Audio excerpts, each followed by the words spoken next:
Uzgoj mrkve čini se dosta jednostavan, ali morate znati da postoje određeni koraci koji se moraju odraditi kako bi mrkva bila krupna, lijepog oblika, kvalitetna i prije svega ukusna. Mrkva se uzgaja zbog svog zadebljalog korijena, a upravo u današnjem videu vam donosimo savjete kako to postići i razotkrivamo zablude o pojedinim nepotrebnim radnjama. Kako bi podržali naš rad, ukoliko vam ovaj video bude koristan, ostavite like, podijelite sa prijateljima, a u komentarima možete sa nama podijeliti vaše savjete o uzgoju, te svakako pitati bilo što vas zanima.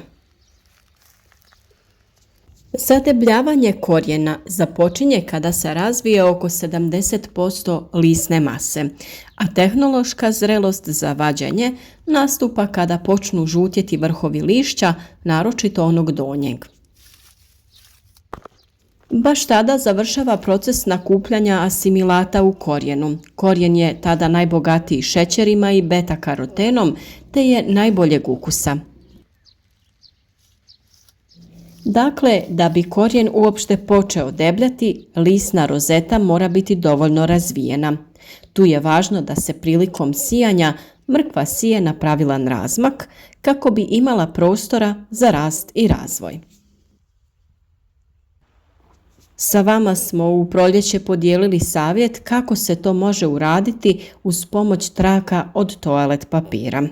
A ukoliko ste sijali mrkvu onako iz ruke, tada je odmah nakon nicanja bilo potrebno odraditi prorjeđivanje. Sve su to preduslovi da mrkva bude krupna i lijepo oblikovana. Upravo iz tog razloga, šišanjem lišća prije početka zadebljavanja korijena, njegov razvoj će se odgoditi, to jest početi će kasnije. Time se produžuje vremensko razdoblje tokom kojeg korijen zadebljava i na kraju korijen ostaje sitniji. Isto se događa i ako se lišće šiša u drugom dijelu vegetacije kada je korijen već određene debljine. Samim tim možemo zaključiti da je šišanje mrkve nepotrebno, u stvari da je to čak i štetno za biljke. Ono se može odraditi tek kada je vrijeme za vađenje mrkve, pa ukoliko ju vadite u većim količinama sa nekim alatom, lakše vam je da ju izvadite kada ona nema lišće. A ukoliko imate manju količinu i ručno ju čupate, tada vam je lišće više nego potrebno. Vjerujem da svi znamo da biljkama lišće služi i neophodno je za proces fotosinteze i usvajanje određenih hranjiva. Šišanjem se uklanja lišće u kojem se procesom fotosinteze stvaraju spojevi koji se iz lišća šalju u korijen. Odnosno, ako nema lišća, nema ni kvalitetnog zadebljalog korijena. Nekada se zna dogoditi da se zbog visokih temperatura neki od listova osuše, promijene boju i propadaju.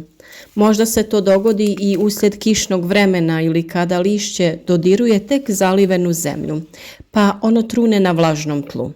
Takve listove možete ukloniti i sa tim nećete pričiniti štetu na vašem nasadu. Tokom uzgoja vrši se i drugo prorjeđivanje nasada, ali se tada već izvađeni plodovi mogu konzumirati. Na taj način ostavljamo dovoljno prostora preostalim biljkama da se pravilno razvijaju i budu kvalitetne. Ono što je vrlo važno kako bi ostvarili dobar prinos mrkve jeste pravilna njega i dovoljno vlage u tlu. Iako ima dobro razvijen korijen koji biljku može opskrbljivati vodom iz dubljih slojeva tla, za sigurnu proizvodnju tokom sušnih perioda potrebno je navodnjavati nasad mrkve. To se posebice odnosi na period tokom nicanja do razvijenih 5 do 6 listova, te naravno u vrijeme intenzivnog debljanja korijena kada su potrebe mrkve za vodom najveće. Posljedice nedovoljne opskrbljenosti vodom početkom vegetacije su prorijeđen sklop, a ako sušni period nastupi tokom intenzivnog debljanja korijena, on ostaje kratak, nepravilnog oblika i žilav. Ono što vam pomaže kod održavanja vlažnosti tla jeste malč. Mi smo cijelu svoju baštu malčirali sa slamom, a oko ovih manjih i krhkih biljaka možete staviti i malč od pokošene trave koja se neko vrijeme sušila na suncu. Na taj način smanjujete normu i učestalost zalijevanja. Biljke duže vrijeme imaju vlagu u tlu. Ako bi bile izložene suši i naglo dobile veću količinu vode, moglo bi doći do loših posljedica. Naime, tu mislimo na nagli rast korijena. On bi od velike količine vode pucao, te ta mrkva ne bi bila dobra. To je posebno bitno ukoliko se bavite profesionalnim uzgojem povrća. Gnojidba svakako povećava prinos mrkve, a povoljno utječe i na stvaranje željeza i karotina u korijenu. Dušična gnojiva utječu na sadržaj vitamina A, a kalijeva povećavaju sadržaj šećera i vitamina C u korijenu. Fosforna gnojiva su također potrebna, ali ona ne utječu znatno na hemijski sastav korijena. Ako je tlo kiselo, potrebno je unijeti vapno, a količina naravno ovisi od postotka kiselosti tla. Već smo dosta govorili o toj temi, pa je naravno važno da provjerite kiselost vašeg tla prije nego se krenete baviti uzgojem, te odradite analizu zemljišta kako bi znali čega u tlu ima dovoljno, čega ima viška ili manjka. Dio umjetnih gnojiva unosi se u osnovnoj i predsjetvenoj pripremi, a ostatak u vidu prihranjivanja. Količina hranjiva ovisi o hemijskoj analizi tla i teksturi samog tla. Može se prihranjivati zalijevanjem, a može se prskati po listu, to jest folijarno.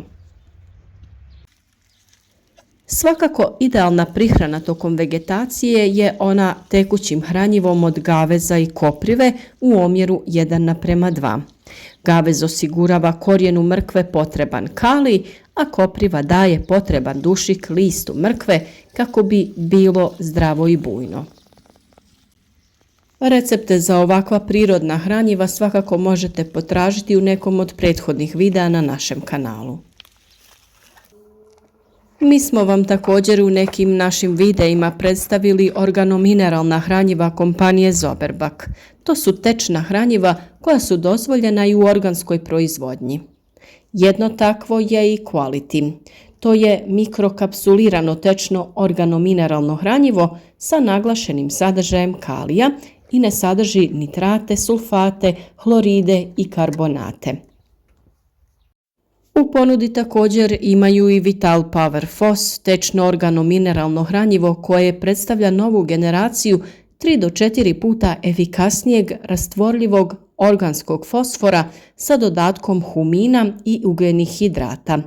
Stimuliše bolje ukorjenjavanje i brz početni porast svih usjeva, djeluje na nižim temperaturama i na svim tipovima zemljišta, dok je fosfor usvojiv više od 80%.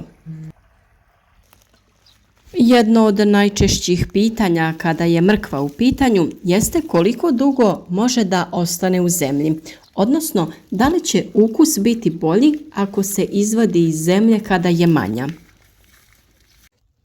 Generalno, mrkva može da se izvadi kada je dovoljno velika i slatka da bi mogla da se jede, a koliko dugo može da se drži u zemlji zavisi od sezone kada se uzgaja. Ako se mrkva uzgaja za ljetnu berbu, trebalo bi da se izvadi kada dostigne svoju optimalnu veličinu, što je prosječno 70 do 80 dana nakon što je posijana. Izlaganje visokoj temperaturi može mrkvu da učini pomalo gorkom, pa ako se pojavi baš topla sezona, trebalo bi da se izvadi iz zemlje kako ne bi dobila tu gorčinu. Kada se mrkva uzgaja za jesenju ili zimsku berbu, može da se ostavi u zemlji sve dok ne budete spremni da je koristite. a mrkva se može ostaviti u zemlji sve dok zemlja ne smrzne.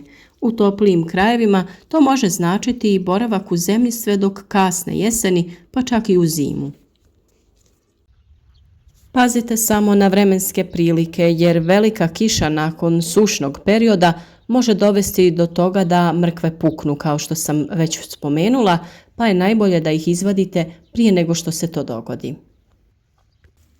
Vjerujemo da su vam ovi današnji savjeti bili od pomoći i nadamo se da ćete imati jednu uspješnu sezonu uzgoja mrkve te obilnu berbu. Naravno, mi vam želimo svu sreću u tom poslu.